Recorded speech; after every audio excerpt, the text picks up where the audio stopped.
जहां पे करीब 7% प्रीमियम के साथ बीकाजी की अच्छी लिस्टिंग हुई है, जहां पे बीकाजी का इशू प्राइस 300 के मुकाबले एनएससी पर 323 रुपए पर लिस्ट होता हुआ ये स्टॉक नजर आया है। वहीं कंपनी के आगे का क्या आउटलुक है, आइए इस पर और बात करते हैं और कंपनी के मैनेजमेंट को हमारे साथ जोड़ते हैं। और आज हमारे साथ कंपनी के एमडी मिस्टर दीपक अग्रवाल और साथ ही सीएफओ मिस्टर ऋषभ जैन मौजूद है। आप दोनों का बहुत बहुत स्वागत है ईटी नाउ स्वदेश पे।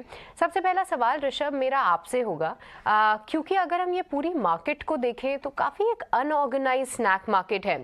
बीकाजी की क्या स्ट्रैटेजी रहेगी आगे चल के मार्केट शेयर गेन करने की इन द कमिंग ईयर्स, और स्पेशली अनऑर्गेनाइज्ड मार्केट शेयर को कैप्चर करने के लिए आप क्या कुछ रणनीति बना रहे हैं? कितना बड़ा लगता है आपको मार्केट, और कोई नंबर है अगर आपके दिमाग में तो वो भी बताइए। तो ऑर्गेनाइज अनऑर्गेनाइज जो टोटल मार्केट है, जो भुजिया नमकीन पापड़ स्वीट से close to 1.4-1.5 lakh crore rupees का है। और जिसमें जैसे भुजिया नमकीन एथनिक स्नैक्स, जो स्नैक्स कैटेगरी है उसमें क्लोज टू 55% ऑर्गेनाइज है। स्वीट सेगमेंट में क्लोज टू 90% अनऑर्गेनाइज है। तो ये मार्केट बहुत बड़ा है और हम लोगों ने लास्ट 3 साल में 20% प्लस कैगल से ग्रो किया है। और जो फर्स्ट क्वार्टर जून 22 है, हम लोगों ने 25% प्लस कैगल से ग्रो किया है। मार्केट बहुत बड़ा है, अपॉर्चुनिटी बहुत बड़ी है। हमने काफ़ी जगह प्लांट भी लगाए हैं। लास्ट 2 साल में काफ़ी एक्सपांशन प्लान किया है। हम लोगों ने जैसे राजस्थान, आसाम, बिहार हमारे कोर मार्केट है, तो हमने तीनों मार्केट में एथनिक स्नैक्स एंड नमकीन वेस्टर्न स्नैक्स का प्लांट लगाया है इस साल। गुवाहाटी में हमने फेब में प्लांट लगाया है। मुजफ्फरपुर में हमने मई जून में प्लांट लगाया है। बीकानेर में हमारे एक सीएमयू है हनुमान के नाम से, जो प्लांट हमने इस अगस्त में लगाया है। कानपुर में एक प्लांट लगाया है। तो हमने काफ़ी एक्सपांशन किया है, काफ़ी कैपेसिटी बिल्ड की है, जिससे हम अगले 3-4 साल की ग्रोथ को हम लोग जस्टिफाई कर सकें और उस पर बिल्ड कर सकें हमारी सेल्स को। ठीक है दीपक जी, अगला सवाल आपसे लेंगे। अब चूंकि आप बाजार में आ गए हैं, अब आपके लिए चुनौतियां बढ़ गई हैं और एक नए नजरिए से आपकी कंपनी को देखा जाएगा। तो आपसे थोड़ा सा ये भी समझना चाहेंगे कि कंज्यूमर का ट्रेंड अभी कैसा है और वो कौन सी कैटेगरी है जहां पर आप फोकस कर रहे हैं और वहां पर आप सबसे ज्यादा ग्रोथ के मौके देख रहे हैं। अभी भी एथनिक स्नैक्स का मार्केट बहुत बढ़ रहा है और साथ में वेस्टर्न स्नैक्स का मार्केट भी बढ़ रहा है। इन दिनों में कुछ नया ट्रेंड भी आ रहा है, जैसे रोस्टेड नमकीन है, बेक्ड स्नैक्स है। तो हम लोग भी वो रेंज इंट्रोड्यूस किए हैं, लॉन्च किए हैं as per the consumer demand.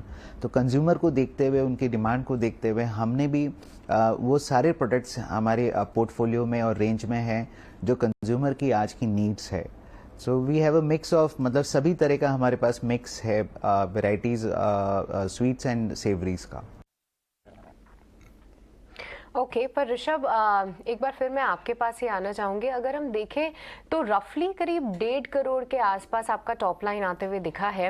आगे के लिए क्या ग्रोथ आउटलुक है, आप इसको किस तरीके से बेटर कर सकते हैं in terms of margins as well, और साथ ही साथ अगर हम फर्स्ट क्वार्टर को देखें तो एडिबल ऑयल प्राइसेस जो हैं वो बढ़ते हुए नजर आए हैं।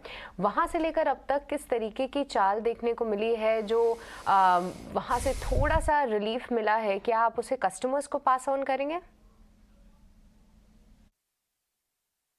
देखिए, हमने लास्ट 3 साल से 22% के आसपास ग्रोथ की है ईयर ऑन ईयर। हमने फर्स्ट क्वार्टर में 25% ग्रोथ की है compare to last quarter.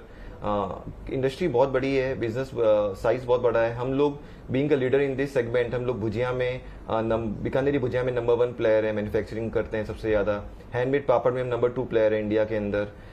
Sweets के अंदर हम one of the largest player हैं। तो हमारे पास कैटेगरी बहुत बड़ी है, मल्टी कैटेगरी कंपनी है। और मार्जिन पर्सपेक्टिव से देखते हैं अगर, तो हम लोगों ने जो टफेस्ट क्वार्टर था फर्स्ट क्वार्टर, जिसमें एडिबल ऑयल जो है 150 रुपए प्लस लीटर के ऊपर पहुंच गया था, उसमें भी हम लोगों ने 7.4% इबिट्टा किया है।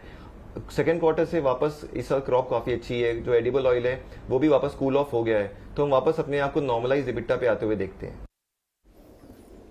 ठीक है दीपक जी, आखिरी सवाल देखिए, बाकी आपके फाइनेंशियल के बारे में, आपकी आगे चैलेंजेस के बारे में हमने बातचीत तो कर ली है, लेकिन एक चीज आपसे समझना चाहूंगा, क्योंकि मैं भी आप कह सकते हैं कि मैं भी आपका कस्टमर हूं। बड़े अच्छे प्रोडक्ट्स हैं आपके, अच्छे टेस्टी स्नैक्स आपके हैं, लेकिन कहीं ना कहीं एक चैलेंज ये आ रहा है कि अब लोगों का जो रुझान है वो हेल्दी ईटिंग पे बढ़ रहा है और आप के जो स्नैक्स हैं वो सारे के सारे फ्राइड हैं। तो ये बताइए कि यहाँ से गोइंग फॉरवर्ड कैसे आप लोगों को इस बात को लेकर आकर्षित करेंगे कि आपके जो नमकीन है, आपकी जो मिठाइयाँ, उसको लोग खाएं। और क्योंकि देखिए चैलेंज बढ़ रहा है, अब कहीं ना कहीं इंस्टाग्राम पर, सोशल मीडिया के थ्रू ऐसे बहुत सारे ऑप्शंस आ रहे हैं जो कि दावा करते हैं कि वो फ्राइड नहीं है, वो उतने अनहेल्दी नहीं है। उनको कैसे आप, इन चुनौतियों से कैसे पार पाएंगे आप? हम लोग भी उसको बैलेंस करने की कोशिश कर रहे हैं। हम लोग, जैसे मैंने बताया कि हम लोगों ने अभी इन दिनों में रोस्टेड नमकीन इंट्रोड्यूस किया है, बेक्ड स्नैक्स इंट्रोड्यूस किया है, कुछ इंग्रेडिएंट्स हम लोग चेंज कर रहे हैं। हम लोग उसके साथ में ओट्स का, ज्वार का, क्विनोवा का, कुछ ऐसे इंग्रेडिएंट्स हैं जो हम लोग साथ में मिक्स कर रहे हैं एथनिक स्नैक्स में। और फिलहाल हेल्दी स्नैक्स का जो मार्केट है वो है बहुत बड़ा, पर अभी भी उसके जो एब्सोल्यूट नंबर्स हैं वो बहुत कम है, बहुत नीश मार्केट है। और एथनिक स्नैक्स का मार्केट भी दिन ब दिन बढ़ता जा रहा है, पर हम लोग भी सॉल्ट परसेंटेज है, स्वीट परसेंटेज है, उस पर भी ध्यान दे रहे हैं किस तरह से हम लोग उसको बेटर बनाएं और कंज्यूमर का ख्याल रखें।